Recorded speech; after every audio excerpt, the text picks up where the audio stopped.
بسم اللہ الرحمن الرحیم۔ السلام علیکم ورحمۃ اللہ وبرکاتہ۔ عزیز طلبہ کرام، امید کرتا ہوں کہ آپ خیر و عافیت سے ہوں گے۔ مختصر القدوری کا سبق نمبر 29، اور آج کے سبق میں ہم ایک اور باب کو شروع کر رہے ہیں جس کا نام ہے باب الجماعہ، یعنی نماز جماعت کے ساتھ پڑھنے کے احکامات یہاں سے شروع ہو رہے ہیں، اور اس کا آج حصہ اول ہے۔ عزیز طلبہ کرام، اس میں ہم سب سے پہلے تو بات کریں گے امامت کا حقدار کون ہے۔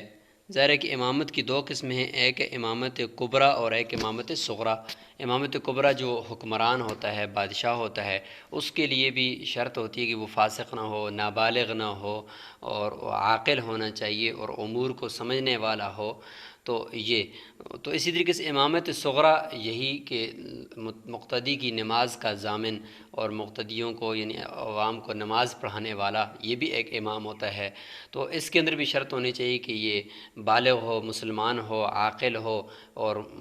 مذکر ہو۔ خاص طور پر مؤنث کی یعنی عورتوں کی امامت کے بارے میں ہم ڈسکس کریں گے کہ یہ درست نہیں ہے۔ اور اس طریقے سے قرآن مجید کا اس نے خاطر خواہ حصہ کم از کم اس نے حفظ کیا ہو، اچھی طریقے سے قرآن پڑھنے والا ہو، تو یہ ساری شرائط پھر امامت صغریٰ کی ہوں گی۔ تو اس کے اوپر ہم انشاءاللہ تفصیل سے ڈسکس کرتے ہیں۔ پھر جو ہے عورتوں کی جماعت کا حکم، اس بارے میں بھی انشاءاللہ بات ہوگی، اور آخر میں مسئلہ محاذات ہوگا۔ محاذات کا مطلب ہوتا ہے برابر میں آنا۔ حاذا یحاذی، محاذات کے معنی برابر میں آنا۔ تو عورت جب ایک ہی نماز کے اندر مرد کے برابر میں آ جاتی ہے اور دونوں کی نماز بھی ایک ہوتی ہے، شرائط ہیں اپنی جگہ پر، ہم اس کو ڈسکس کریں گے، تو اس میں مرد کی نماز فاسد ہو جاتی ہے، مرد کی نماز ٹوٹ جاتی ہے، چاہے وہ عورت اپنی بیوی کیوں نہ ہو یا اپنی محرم کیوں نہ ہو، لیکن اگر وہ نماز کے اندر آئیں گی تو اس طریقے سے نماز ٹوٹ جائے گی۔ تو انشاءاللہ اس حوالے سے بھی ہماری ڈسکس ہوگی۔ تو چلتے ہیں، سب سے پہلے عبارت پڑھیں گے، اس کے بعد اس پورے باب کا خلاصہ کریں گے میپ ریڈنگ کر کے، مائنڈ میپ کے ذریعے سے، اور اس کے بعد انشاءاللہ آگے چلیں گے۔ باب الجماعہ۔ والجماعة سنة مؤكدة وأولى الناس بالإمامة أعلمهم بالسنة فإن تساووا فأقرأهم فإن تساووا فأورعهم فإن تساووا فأسنهم ويكره تقديم العبد والأعرابي والفاسق والأعمى وولد الزنا فإن تقدموا جاز وينبغي للإمام ألا يطول بهم الصلاة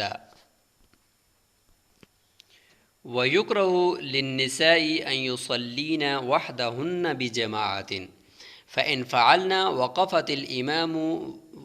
وسطهن كالعراة ومن صلى مع واحد أقامه عن يمينه وإن كان اثنين تقدمهما ولا يجوز للرجال أن يقتدوا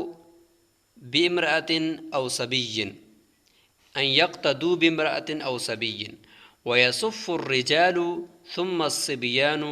ثم الخنثى ثم النساء فإن قامت امرأة إلى جنب رجل وهما مشتركان في صلاة واحدة فسدت صلاته۔ تو آج کی ہماری عبارت یہاں تک ہی ہے، اور اس کے بعد انشاءاللہ ہم اس کی تشریح کریں گے، لیکن اس سے پہلے ہم مکمل جو باب الجماعہ ہے اس کا خلاصہ کر لیتے ہیں کہ ہم اس پورے باب کے اندر کیا کچھ پڑھیں گے۔ تو یہ پورے باب الجماعہ کے اندر ہم 12 چیزیں پڑھیں گے، 12 ابحاث پر ہم اس کو تقسیم کر سکتے ہیں باب الجماعہ کو۔ اس میں سے جو سب سے پہلی چیز ہے وہ ہے الوصف الشرعی، یعنی وصف شرعی کیا ہے، یعنی جماعت کے ساتھ نماز پڑھنے کو ہم کیا کہیں گے، اس کا حکم کیا بیان کریں گے کہ یہ فرض ہے، واجب ہے، سنت ہے، مستحب ہے، کیا چیز ہے۔ دوسرے نمبر پر ہم یہ بیان کریں گے کہ الاحق بالامامہ، کہ امامت کا مستحق زیادہ بہتر کون ہے کہ جس کو امام بنایا جائے۔ اور نمبر 3 من تکرہ امامتہ، کس شخص کی امامت مکروہ ہے۔ اور چوتھے نمبر پر ہم ڈسکس کریں گے کراہت جماعت النساء، عورتوں کی جماعت کا حکم کہ وہ مکروہ ہے، اس کو ہم تفصیل سے بیان کریں گے۔ اور اسی طریقے سے پانچویں نمبر پر ہوگا مقام الامام، کہ امام کا مقام، اور خاص طور پہ امام اگر کھڑا ہوگا تو کہاں پر کھڑا ہوگا۔ اگر اکیلا آدمی اس کے ساتھ مقتدی ایک ہے تو پھر امام کہاں کھڑا ہوگا، اگر دو ہیں تو پھر امام کہاں کھڑا ہوگا۔ تو امام کے کھڑے ہونے کی جگہ، یہاں پہ مقام سے مراد یہ ہے۔ اور چھٹے نمبر پر ہم بات کریں گے ترتیب الصفوف، کہ صفوں کی ترتیب کیا ہونی چاہیے۔ جب جماعت کھڑی ہوگی تو اگر ساتھ عورتیں بھی ہیں، ساتھ مطلب خنثی کہتے ہیں کہ وہ شخص جس کو اللہ تعالیٰ نے پیدا کیا اور اس میں دونوں صفات، مردوں والی بھی علامات پائی جاتی ہیں، عورتوں والی بھی علامات پائی جاتی ہیں، جسے خنثی مشکل بھی کہا جاتا ہے، جس میں بعض مرتبہ ان کی شرمگاہیں دو ہوتی ہیں، عورتوں والی شرمگاہ جو ہوتی ہے اور مرد والی جو اعلیٰ تناسل ہے وہ بھی ان کے ساتھ ہوتا ہے۔ تو اس وجہ سے وہ دونوں شرمگاہ ہوتی ہیں، تو اس سے پتہ نہیں چل پاتا کہ یہ مرد اس کو کہیں یا عورت کہیں، دونوں قسم کی علامات ان کے اندر ہوتی ہیں۔ جس طرح ہمارے علاقوں کے اندر ہوتے ہیں تو ان کو خنثی کہا جاتا ہے، تو ان کی صف کا بھی ترتیب انشاءاللہ ہم بیان کریں گے۔ اور ساتویں نمبر پر ہم بات کریں گے کہ مسئلۃ محاذات یعنی مرد کے ساتھ عورت نماز میں آ کر شریک ہو جائے اسی نماز کے اندر، تو وہ عورت آ کر اگر مرد کے ساتھ مل جائے ایک رکن کی مقدار تک تو مرد کی نماز فاسد ہو جائے گی، اور اس میں کچھ شرائط ہیں وہ اپنی جگہ پر آئیں گی۔ آٹھویں نمبر پر بات کریں گے کراہت حضور النساء الجماعہ، عورتوں کا جماعت کے لیے حاضر ہونے کی کراہت، کہ یہ احناف کے نزدیک مکروہ ہے، تو یہ ہم بات کریں گے۔ نویں نمبر پر بات ہوگی من تصح الصلاۃ خلفہ ومن لا تصح، کہ کس شخص کے پیچھے نماز پڑھنا درست ہے اور کس شخص کے پیچھے نماز پڑھنا درست، یعنی اس کو امام بنانا درست نہیں ہے۔ 10ویں نمبر پر بات ہوگی مکروہات الصلاۃ، کہ نماز کے مکروہات کون کون سے ہیں۔ اور 11ویں نمبر پر جو ہماری بات ہوگی وہ ہوگی مسئلۃ البناء والاستئناف، کہ درمیان میں اگر وضو ٹوٹ جاتا ہے امام کا تو وہ کس طریقے سے وہ نئے سرے سے نماز پڑھے گا یا اسی نماز کے اوپر واپس آ کر بنا کرے گا، اور یہ ساری چیزیں اس میں ہوں گی۔ کہ وہ پیچھے کسی کو خلیفہ بھی بنا کر جائے گا یا نہیں جائے گا، کہ میری جگہ پہ وہ نماز پڑھائے باقیہ اور میں جا کر وضو کروں اور پھر واپس آ کر اس نماز میں شریک ہو جاؤں۔ اس پورے مسئلے کو تفصیل سے ڈسکس کریں گے۔ اور 12ویں نمبر پر الامور القاطعہ والمنہیہ، یعنی ایسے امور کا بیان ہوگا کہ جو امور نماز کو ختم کر دیتے ہیں یا نماز کو کم از کم قطع کر دیتے ہیں، تو ان کے بارے میں ہم بات کریں گے کہ وہ کون کون سے امور ہیں۔ تو یہ پورا 12 چیزوں کا باب ہے، 12 ابحاث پر ہم نے اس کو تقسیم کر دیا ہے۔ اب مختصر تشریحی ساتھ ساتھ کرتے چلتے ہیں۔ باب الجماع ایہادہ باب الجماع، کہ جماعت کے ساتھ نماز پڑھنے کے احکامات کے بارے میں یہ باب ہے۔ اور والجماعۃ سنت مؤکدۃ، کہ جماعت کے ساتھ نماز پڑھنا یہ سنت مؤکدہ ہے، یعنی حضور صلی اللہ علیہ وسلم کی مبارک سنت ہے، اور مؤکدہ ہے کہ اس کی بھرپور تاکید وارد ہوئی ہے احادیث مبارکہ کے اندر، اور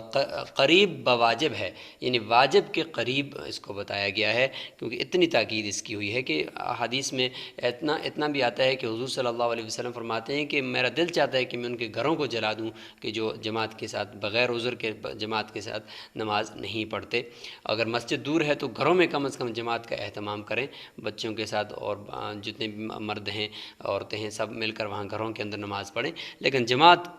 اور پھر اس کے فضائل اگر آپ دیکھیں تو اس سے بھی پتہ چلتا ہے کہ اس کی کتنی تاکید وارد ہوئی ہے، کہ اگر کوئی آدمی جماعت کے ساتھ نماز پڑھتا ہے تو ایک نماز جو ہے وہ 25 یا 27 درجے المضاعف، یعنی زیادہ اس کا درجہ، یعنی 25 یا 27 نمازوں کے برابر اس کا ثواب ملتا ہے۔ تو یہ ساری احادیث کو دیکھا جائے، وعیدات کو دیکھا جائے، تو جماعت کے ساتھ نماز پڑھنے کی اہمیت کا اندازہ ہوتا ہے، اور پتہ چلتا ہے کہ یہ سنت مؤکدہ قریب بواجب، یعنی واجب کے قریب یہ سنت ہے۔ اچھا، جب یہ اتنی تاکید ہے اس کی، اور اتنی تاکید کے ساتھ حضور صلی اللہ علیہ وسلم نے فرمایا کہ جماعت کے ساتھ نماز پڑھی جائے، تو اب نماز پڑھانے والا جو ہوگا، جس کو امامت صغریٰ ہم کہتے ہیں، تو اس امامت صغریٰ کے لیے کیا کیا شرائط ہونے چاہیے اور کون ہونا چاہیے۔ تو سب سے بنیادی تو ہم نے بتا دی کہ مسلمان ہو، عاقل ہو، بالغ ہو، اور اسی طریقے سے بچے کی امامت درست نہیں ہے، عورت کی امامت درست نہیں ہے، خود ہی مسائل کو کم از کم کچھ نہ کچھ جانتا ہو، قرآن مجید اچھا پڑھتا ہو۔ والجماعت سنت مؤکدۃ، یہ سب سے پہلی باب کا جو سب سے پہلا حصہ تھا کہ وصف شرعی بیان کر دیا کہ یہ سنت مؤکدہ قریب با واجب ہے، یہ وصف شرعی بیان ہو گیا۔ اور اب یہاں سے وہ اول الناسی سے یہ دوسرا حصہ شروع ہو گیا کہ نماز امامت کا حقدار کون ہے۔ و اول الناسی بالامامتی، امامت کا زیادہ حقدار، سب سے زیادہ امامت کا حقدار وہ کون ہے کہ یہ اس وقت ہے کہ جب کہیں پہ آپ چلے گئے اور جماعت چلی گئی اور اس میں وہاں پہ کوئی امام متعین نہیں ہے۔ جب امام متعین نہیں تو اب اس پورے جماعت جو آپ کا جو گروپ ہے تو اس کے اندر سے کون آدمی آگے چل کر نماز پڑھائے، تو فرماتے ہیں کہ ان سب میں سے پھر اعلمہم بالسنہ، شریعت اور نماز کے مسائل، سنت سے مراد نماز کے مسائل کو کم از کم جانتا ہو، ان میں سے سب سے زیادہ اعلمہم، ان سے سب سے زیادہ جانتا ہو، اس کو آگے کریں گے۔ فَإِن تَسَاوَوْا، اگر وہ مسائل جاننے میں بھی سارے برابر ہیں، سب عالم ہیں، تو فَأَقْرَؤُهُمْ، پھر ان میں جو سب سے زیادہ اچھا قرآن پڑھنے والا ہے اس کو آگے کیا جائے گا اور اس کو کہا جائے گا کہ آپ نماز پڑھائیں۔ اور تیسرے نمبر پر پھر یہ ہوگا کہ اگر وہ سب برابر ہیں، سب قاری ہیں ماشاءاللہ، تو پھر یہ ہوگا کہ فَإِن تَسَاوَوْا، اگر وہ برابر ہیں قراءت کے اندر بھی سب اچھا قرآن پڑھتے ہیں، تو پھر کس کو آگے کریں گے؟ فَأَوْرَعُهُمْ، پھر ان میں سے جو زیادہ تقوی اور پرہیزگار ہے، تقوی اختیار کرنے والا ہے، اس کو آگے کریں گے۔ فَإِن تَسَاوَوْا، اگر سب کے سب جو ہیں وہ تقوی والے ہیں، پرہیزگاری کی زندگی گزار رہے ہیں، تو پھر کس کو آگے کریں؟ فرماتے ہیں پھر حقدار زیادہ جو امامت کا ہے وہ ہے فَأَسَنُّهُمْ، ان میں جو سب سے زیادہ عمر والا ہے اس کو آگے کیا جائے اور وہ نماز ان کو پڑھائے۔ تو اس کیٹیگری کے ساتھ آپ کہیں پہ اگر امام متعین نہیں ہے تو آپ اس طریقے سے آپ اپنے ساتھیوں میں سے کسی ایک کی سلیکشن کر سکتے ہیں۔ یہاں پر یہ دوسری بحث مکمل ہوگی۔ اب تیسری بحث کی طرف جاتے ہیں۔ یہاں سے یہ تیسری بحث شروع ہو گئی ہے جس کو کہتے ہیں کہ من تکرہ امامتہ، کہ کس کی امامت مکروہ ہے، اس کو امام نہیں بنانا چاہیے۔ اگر بنا دیا، نماز اس نے پڑھا لی تو نماز ہو جائے گی۔ حضور صلی اللہ علیہ وسلم کی حدیث مبارک ہے کہ صلو خلف کل بر و فاجر، کہ جو بھی نیک ہے یا بد ہے اگر وہ خود امام بن جاتا ہے یا وہ زبردستی امام بن جاتا ہے تو آپ اس کے پیچھے نماز پڑھ لو، اکیلا پڑھنے سے پھر وہاں پہ اس کے پیچھے نماز پڑھنا بہتر ہے۔ تو کہتے ہیں کہ لیکن خود اس کو امام اپنی مرضی سے بنانا یہ مکروہ ہے۔ سب سے پہلے کون سا ہے؟ وَيُكْرَهُ تَقْدِيمُ الْعَبْدِ، غلام کو آگے کرنا نماز کے لیے، کیونکہ غلام عام طور پر معاشرے کے اندر ایک ہلکا قسم کا فرد تصور ہوتا ہے، تو اس لیے اس کو آگے کرنا، کیونکہ امامت تو ایک بہت بڑا منصب ہے، اس لیے اس کو آگے نہ کیا جائے۔ وَالْأَعْرَابِي، اور دیہاتی سے مراد یہاں پہ جس کو مسائل کا پتہ نہ ہو اور جس نے دین کو سیکھا نہ ہو اس کو آگے کرنا یہ بھی مکروہ ہے۔ اگر وہ اتنا کچھ تھوڑا بہت قرآن پڑھ سکتا تھا، آگے کر دیا، نماز پڑھا لی تو نماز برل ہو جائے گی۔ والفاسقی، اور فاسق جو اعلانیہ گناہ کرنے والا ہے، خاص طور پر لوگوں کے سامنے ایسا مشہور ہے کہ یہ گالم گلوچ کرتا ہے، زبان کا بڑا سخت ہے اور اس کا یہ گناہ لوگوں کے سامنے ہے، اس کے باوجود وہ زبردستی امام بن جاتا ہے، تو پھر تو نماز چلو اگر اس نے پڑھا لی تو نماز ہوگی، لیکن مستقل اس کو امام بنانا یہ مکروہ ہے، درست نہیں ہے۔ والاعمى، اندھے کو امام بنانا یہ مکروہ ہے، لیکن یہ اس وقت ہے کہ جب وہ اپنی پاکی کا خیال نہ رکھ سکتا ہو، اس کو نظر نہ آتا، ظاہر نظر تو آتا نہیں ہے، تو اس لیے مکروہ ہوگا۔ اگر وہ ان سب چیزوں کا خیال رکھتا ہے تو پھر اس کی امامت مکروہ نہیں ہے، جیسے کہ عبداللہ بن ام مکتوم رضی اللہ عنہ کو حضور صلی اللہ علیہ وسلم نے مدینہ منورہ کے اوپر اپنا پیچھے خلیفہ بھی بنایا تھا جب آپ کسی غزوے کی طرف چلے جاتے تھے، ایک تو کئی مرتبہ ایسا ہوا ہے، تو وہ امامت بھی کرواتے تھے۔ تو اگر وہ پاکی کا خیال رکھ سکتا ہے تو پھر وہ امام بن سکتا ہے۔ وولد الزنا، ولد زنا یعنی زنا کی وجہ سے، بدکاری کی وجہ سے پیدا ہونے والا جو بچہ ہے وہ بالغ ہو جائے تو اس کو بھی امام بنانا مکروہ ہے۔ اس میں اس کی غلطی تو نہیں ہے، لیکن چونکہ عام طور پر اس طرح کی کے افراد کو معاشرے کے اندر گھٹیا تصور کیا جاتا ہے اور اس کو ہلکا تصور کیا جاتا ہے، تو اس لیے ایسے آدمی کو بھی امام نہ بنایا جائے۔ فَإِن تَقَدَّمُوا، وہی بات کہ اگر یہ خود آگے ہو جائیں، آپ نے تو نہیں کیا لیکن خود آگے ہو کر نماز پڑھا رہے ہیں، تو فتنے سے بچنے کے لیے، شر سے بچنے کے لیے ان کے پیچھے نماز اگر کسی نے پڑھ لی ہے تو نماز جائز ہو جائے گی۔ وَيَنبَغِي لِلْإِمَامِ، آگے امام کے لیے یعنی طریقہ بتا رہے ہیں کہ اگر امام بن جائے کوئی تو اس کو کیسے نماز پڑھانی چاہیے۔ تو فرمایا کہ فرض نماز جب پڑھا رہا ہے تو ظاہر ہے کہ امام کو چاہیے کہ اللہ یطول، یطول جو لکھا ہوا ہے یہ عبارت یہ درست نہیں ہے، یطول کہ وہ زیادہ تطویل نہ کرے، زیادہ لمبا نہ کرے ان کے اوپر نماز کو، کہ لمبی لمبی صورتیں پڑھ رہا ہے، لمبے لمبے رکوع کر رہا ہے. تو ہاں اکیلا اگر پڑھ رہا ہے تو وہ تو پھر جتنا بھی لمبا کرے، لیکن یہ کہ جماعت کی نماز کو مختصر کرے. ہو سکتا ہے کہ پیچھے کوئی بوڑھا ہو یا کوئی اور بیمار ہو اس کے پیچھے کھڑا ہوا ہے، وہ کھڑا نہیں ہو سکتا، وہ چاہتا ہے کہ جلدی سے نماز ہو جائے تاکہ میں پھر واپس اپنے بستر کی طرف چلا جاؤں، تو اس لیے لمبا نہ کرے. بہم الصلاۃ، ان کے اوپر نماز کو زیادہ طویل نہ کرے. تو یہ امام سے متعلق کچھ گفتگو فرما دی گئی. اب آگے ہے ہمارے اس بحث کا، یعنی گوئے کہ چوتھا حصہ ہے، جسے ہم یہ کہہ سکتے ہیں کہ کراہت جماعت النساء، کہ عورتوں کی جماعت کا مکروہ ہونا یہ کہاں سے ثابت ہے. تو یہ یہاں پہ دیکھ لیں کہ وَيُكْرَهُ لِلنِّسَاءِ، یہ چوتھی بحث آپ اس کو کہہ سکتے ہیں کہ یہ ہماری چوتھی بحث ہے. تو یہاں سے ہم چوتھی بات کو شروع کر دیتے ہیں. وَيُكْرَهُ لِلنِّسَاءِ، کہ عورتوں کے لیے مکروہ ہے، أَن يُصَلِّينَ، کہ وہ نماز پڑھیں، وحدہن، اکیلی، یعنی ساری عورتیں ہوں، اس میں مرد کوئی نہ ہو، تو پھر بھی وہ بجماعتن، جماعت کے ساتھ نماز پڑھنا ان کا مکروہ ہے. کیونکہ عورتوں کے لیے جب جماعت کو سنت قرار ہی نہیں دیا تو پھر ان کے لیے یہ زور لگانا کہ وہ اپنے طور پر بھی جماعت کا اہتمام کریں، تو یہ پھر ایسا کرنا مکروہ ہے. اور وجہ بھی یہ ہے کہ عورت کی ساری نماز کے اندر ستر کا خیال رکھا گیا ہے، تو اگر عورت آگے کھڑی ہوگی، کچھ اور پیچھے کھڑی ہوں گی، تو اس سے بھی ایک بے پردگی کا ایک شائبہ ہو سکتا ہے کہ ان کو کوئی دیکھ لے گا. تو اس لیے ان کا یہ اہتمام کرنا چونکہ ان کے لیے سنت ہی نہیں ہے، تو پھر ان کو اتنا زیادہ اس میں زور لگانے کی ضرورت بھی نہیں ہے. ہاں البتہ اگر کوئی عورت نمازیں پھر بھی وہ کہتی ہے کہ نہیں ہم نماز گھروں کے اندر اپنی جماعت کے ساتھ پڑھتی ہیں، تو ہے تو مکروہ ہے، لیکن اس کے باوجود اگر وہ پڑھتی ہیں تو فَإِنْ فَعَلْنَا، اگر وہ ایسا کرتی ہیں، وَقَفَتِ الْإِمَامُ وَسْطَهُنَّ، یہ وسطہن ہے کہ ان کی جو امام ہوگی وہ ان کے درمیان میں کھڑی ہوگی، آگے نہیں کھڑی ہوگی. کالعورات، جس طرح ننگے ہوں، سب ننگے ہوں، ان کے پاس لباس نہیں ہے تو وہ جماعت کروا رہے ہیں، تو ان کا جو امام ہوگا وہ آگے نہیں کھڑا ہوگا کیونکہ اس کا سطر ظاہر ہو جائے گا سب کے اوپر، وہ ان کے درمیان میں صف کے اندر ہی کھڑا ہوگا ان کا امام. تو اس طریقے سے ان کی عورتوں کی جو امام ہوگی وہ بھی ان کے درمیان میں ہی کھڑی ہوگی. وَمَنْ صَلَّى مَعَ وَاحِدٍ أَقَامَهُ عَنْ يَمِينِهِ، یہ ہو گیا جی پانچویں بحث کہ کہاں پر کھڑا ہونا ہے امام نے. مقام اور امام اس کو کہہ سکتے ہیں کہ اگر کوئی آدمی ایک آدمی کو نماز پڑھا رہا ہے، مع واحد، ایک آدمی کے ساتھ نماز پڑھ رہا ہے، تو أقامه عن يمينه، چونکہ دائیں طرف ہی سے اچھے کام کی ابتدا ہوتی ہے، تو اس کو اپنے دائیں طرف کھڑا کر دے گا. تھوڑا سا اس کا جو پاؤں ہوگا وہ امام کے پاؤں سے ذرا پیچھے ہو، ایڑی اس کی پیچھے ہونی چاہیے، باقی جو ہے وہ ساتھ ساتھ اس طریقے سے کھڑا ہو، بہت آگے بھی نہ ہو، امام کے برابر بھی نہ ہو. وَإِنْ كَانَ اثْنَيْنِ، اگر وہ دو ہوں جو پیچھے مقتدی ہیں، تقدمہما، تو امام خود اگر آگے جگہ ہے تو امام آگے، تقدمہما، آگے مقدم ہو جائے گا اور آگے ہو جائے گا، ان دونوں کو پیچھے چھوڑ دے گا اور مستقل وہ پیچھے صف بنا لیں گے. اور اگر آگے جگہ نہیں ہے تو وہ جو مقتدی ہے وہ خود پیچھے ہو جائے اور پھر دوسرے کے ساتھ برابر ہو کر وہ دونوں امام کے پیچھے صف بنا لیں. تو یہ ہو گیا امام کے کھڑے ہونے کی جگہ.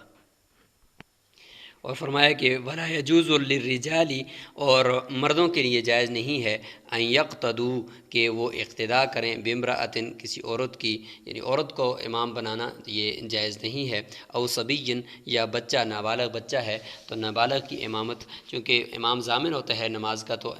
خود بچے کے اوپر نماز ہی لازم نہیں ہے، عورتوں کے اوپر جماعت ہی لازم نہیں ہے، تو وہ کس طریقے سے ان کی نماز وہ ضامن بن جائیں گی پیچھے ایسے لوگوں کی امامت کر کے جن کی نماز فرض ہے اور ان کے لیے جماعت کرنا بھی ضروری ہے. تو اس لیے ان مردوں کے لیے جائز نہیں کہ وہ اقتداء کریں کسی عورت کی یا بچے کی. آگے چھٹی بحث شروع ہو رہی ہے، ترتیب الصفوف. وَيَصُفُّ الرِّجَالُ، کہ مرد جو ہیں وہ جب صف بنائیں گے تو وہ کیسے بنائیں گے کہ سب سے پہلی صف جو ہوگی وہ مردوں کی ہوگی. اگر مرد اور سب نماز کے اندر کے لیے جمع ہوئے ہیں اور امام نماز پڑھا رہا ہے تو اس میں پھر یہ کہ سب سے پہلی جو صف ہوگی وہ مردوں کی ہوگی. ثم الصبیان، پھر یہ بچوں کی صف ہوگی. ثم الخنثی، پھر وہ ہجڑے جو درمیانی مخلوق ہیں، نہ مرد نہ عورت اور ان کا کچھ پتہ نہیں چل رہا، وہ ہوں گے، ان کو درمیان میں رکھیں گے، یعنی بچوں سے پیچھے ان کی صف ہوگی، ثم النساء، اور پھر آخر میں چوتھے نمبر پر عورتوں کی صف ہوگی۔ یہ جو ہجڑے ہیں ان کو درمیان میں اس وجہ سے رکھیں گے، جسے خواجہ سرا کہا جاتا ہے، ان کو اس لیے پیچھے رکھیں گے، تیسرے نمبر پر رکھیں گے کہ اگر یہ مرد ہیں تو پھر ظاہر ہے کہ آگے ان کے بچے ہیں اور آگے پھر مردوں کی صف ہے، تو ان کی یہ ادھر ہو رہے ہوں گے، اور عورتیں ویسے بھی ان سے پیچھے ہیں تو پردہ بالکل بہتر رہے گا، اور اگر یہ عورتیں ہیں تو پھر بھی یہ مردوں سے تو کم از کم پیچھے ہی ہیں، تو اس لیے دونوں طریقوں پر یہاں پہ عمل ہو سکتا ہے ممکن، اس لیے ان کو تیسرے نمبر پر رکھیں گے۔ یہاں سے آگے یہ بات تو یہاں پہ صفوں کی ترتیب مکمل ہوگی۔ اب ساتویں بحث یہاں سے شروع ہو رہی ہے، جس کو ہم کہہ سکتے تھے مسئلۃ المحاذات، کہ عورت جو ہے وہ مرد کے بالکل برابر میں آ جائے، یعنی ایک ہی نماز ہے، اگر مرد ظہر کی نماز پڑھ رہا ہے تو عورت بھی ظہر کی نماز اس کے ساتھ پڑھ رہی ہے، یا یہ کہ وہ اس طریقے سے نماز میں شریک ہے کہ دونوں کسی امام کے پیچھے نماز پڑھ رہے ہیں تو دونوں کی نماز وہ تکبیر تحریمہ ایک ہو گئی، یا یہ ہے کہ مرد نماز پڑھا رہا ہے، عورت اس کے پیچھے امامت کی، مرد کی امامت میں وہ مقتدی بن کر نماز پڑھ رہی ہے، تو اس طرح کی جو صورتیں ہوں جس میں دونوں کی نماز مشترک ہو تو، اور دونوں کا قبلہ بھی مطلب ایک ہی طرف وہ نماز پڑھ رہے ہوں، ابھی ہم شرائط کو بھی دیکھ لیتے ہیں، تو اس صورت کے اندر اگر ایک رکن یعنی 3 مرتبہ سبحان ربی العظیم کہنے کی مقدار تک اگر عورت یا مرد کا کوئی حصہ آپس میں ملا ہوا رہا تو مرد کی نماز فاسد ہو جائے گی، تو یہ اہم مسئلہ ہے۔ فَإِنْ قَامَتِ امْرَأَةٌ، اگر کوئی عورت کھڑی ہو جائے إِلَى جَنْبِ رَجُلٍ، کسی آدمی کے پہلو میں، اس کے قریب میں، وَهُمَا مُشْتَرِكَانِ فِي صَلَاةٍ وَاحِدَةٍ، ایک ہی نماز کے اندر وہ شریک ہیں، شریک کی میں مثال بتا دی کہ خود کسی کے پیچھے نماز پڑھ رہے ہیں، یا یہ کہ مرد نماز پڑھا رہا ہے اور عورت اس کے پیچھے نماز پڑھ رہی ہے، تو اس صورت میں فسدت صلاته، مرد کی نماز فاسد ہو جائے گی، لیکن اس کے لیے 8 شرائط ہیں، اب ان 8 شرائط کو دیکھ لیتے ہیں۔ تو ان 8 شرائط میں سے سب سے پہلی شرط ہے کہ عورت مشتہات ہو، یعنی عورت ایسی ہو کہ چاہے وہ اپنی محرم کیوں نہ ہو لیکن ایسی ہو کہ وہ اس کو دیکھ کر شہوت آتی ہو، یعنی وہ بالغ ہو یا بالغ ہونے کے قریب ہو، یعنی 10 سال سے اوپر کی ہو کم از کم، اور نمبر 2 مطلق نماز ہو، یعنی نماز ایسی ہو کہ وہ رکوع سجدے والی نماز ہو، نماز جنازہ ہو یا کوئی اور نماز ہو، یعنی نماز جنازہ کم از کم اگر ہم اس کی مثال دے سکتے ہیں تو اس میں پھر اگر کوئی عورت آ کر ساتھ مل جاتی ہے تو اس سے نماز فاسد نہیں ہوگی مرد کی۔ نمبر 3 نماز مشترک ہو تحریمہ اور ادا کے اعتبار سے، مشترک ہو یعنی تحریمہ دونوں کی ایک ہو، یعنی اس کی میں نے آپ کو مثال دے دی ہے کہ مرد نماز پڑھا رہا ہو، عورت اس کے ساتھ نماز میں شریک ہو، یا یہ کہ دونوں کسی دوسری کی نماز میں شریک ہوں، تو اس میں یہ کہ دونوں کا تکبیر تحریمہ بھی مشترک ہو گیا اور دونوں نماز کے اندر ادا کے اعتبار سے بھی وہ اس میں شریک ہیں۔ اگر اس صورت میں بھی اگر اس کی خلاف ایسا ہے کہ عورت اپنی نماز پڑھ رہی ہے، مرد اپنی نماز پڑھ رہا ہے، عورت سنت پڑھ رہی ہے، مرد فرض پڑھ رہا ہے، نفل پڑھ رہا ہے، اور دونوں ایک ساتھ مصلی بچھایا ہوا ہے، تو اس میں اگر ہو جاتا ہے تو اس میں پھر مرد کی نماز فاسد نہیں ہوگی۔ اور نمبر 4 مکان متحد ہو، یعنی جس جگہ پر وہ نماز پڑھ رہے ہیں تو وہ ایک ہو، درمیان میں ایسا نہ ہو کہ عورتوں کے لیے پردہ لگا ہوا ہے اور مرد ایک طرف ہیں عورتیں دوسری طرف ہیں، اور اس دوران اگر عورتوں کا کوئی جسم کا حصہ پردے کے بیچ میں سے لگ گیا تو ظاہر درمیان میں پردہ ہے، تو اس میں پھر یہ نماز فاسد نہیں ہوگی کیونکہ درمیان میں پردہ ہے، مکان کا متحد ہونا ضروری ہے۔ نمبر 5 درمیان میں حائل نہ ہو، وہی آپ یہ کہہ سکتے ہیں کہ مکان متحد ہو کے اندر یہ بھی کہہ سکتے ہیں کہ ایسا نہ ہو کہ امام جو ہے وہ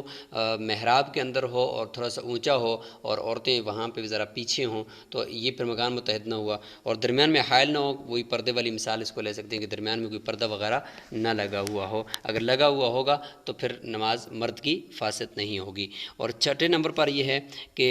امام نے عورت کی نماز کی نیت بھی کی ہو، اگر امام کے ساتھ عورت مطلب ایک مرد کے ساتھ عورت نماز پڑھ رہی ہے اور مرد پڑھا رہا ہے تو اس صورت میں پھر شرط یہ ہے کہ مرد نے اس کی نماز کی نیت بھی کی ہو، اگر نیت نہیں کرے گا تو پھر تو اس عورت کی نماز ہی نہیں ہوگی، عورت گوئے کہ اس کے ساتھ نماز میں شریک ہی نہیں ہے تو پھر مرد کی نماز بھی فاسد نہیں ہوگی۔ اور 7ویں نمبر پر شرط یہ ہے کہ ایک رکن تک محاذات ہوں، یعنی ایک رکن یعنی کم از کم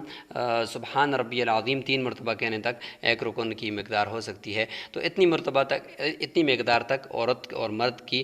کا جسم کا کوئی حصہ آپس میں مل جائے تو تو اس سے نماز فاسد ہو جائے گی، مرد کی نماز فاسد ہو جائے گی۔ اور نمبر 8 جہت متحد ہو، یہ تو بہت کم ہوتا ہے کہ ایک مشرق کی طرف کھڑا ہو ایک مغرب کی طرف، البتہ یہ کہ کسی کو اندھیرے کے اندر پتہ نہ چلا ہو تو عورت ایک طرف کھڑی تھی مرد دوسری طرف کھڑا تھا، یا خانہ کعبہ کے اندر ایسا تھا کہ ہو سکتا ہے کہ وہ جدھر بھی مڑ کر دونوں نماز پڑھ رہے ہیں تو نماز ان کی ہو رہی ہوتی ہے، تو اس دوران اگر مل جائیں تو یہ ممکن ہو سکتا ہے۔ تو بہرحال یہ 8 شرطیں ہیں، ان 8 شرطوں کے ساتھ اگر یہ 8 شرطیں پائی گئیں تو عورت کی نماز تو فاسد نہیں ہوگی، البتہ مرد کی نماز فاسد ہو جائے گی۔ ظاہر ہے کہ مرد کے ساتھ جب عورت کا مس ہوگا تو پھر اس کو شہوت بھی آ سکتی ہے، تو نماز کے اندر ایسا کرنا شریعت کے اندر یہ ممنوع ہے، تو اس لیے شریعت نے حکم لگا دیا ہے کہ مرد کی نماز یہاں پہ فاسد ہو جائے گی۔ تو عزیز طلبہ اکرام، آج ہمارا یہ سبق یہاں پہ مکمل ہوتا ہے۔ آپ اس سبق کے حاشیے کو پڑھیں گے اور اس پورے باب کا خلاصہ یاد کریں گے، اور ساتھ ہی یہ مسئلۃ المحاذات بہت اہم ہے، اس کے حوالے سے نیچے حاشیے کو پڑھ کر اس میں 8 شرطیں وہاں پہ لکھی ہوئی ہیں، ان 8 شرطوں کو بھی وہاں پہ دیکھیں گے، اور اس مائنڈ میپ کو بھی دیکھ کر ان 8 شرطوں کو یاد کر کے آپ نے اس مسئلے کو سمجھنا ہے۔ السلام علیکم ورحمۃ اللہ وبرکاتہ۔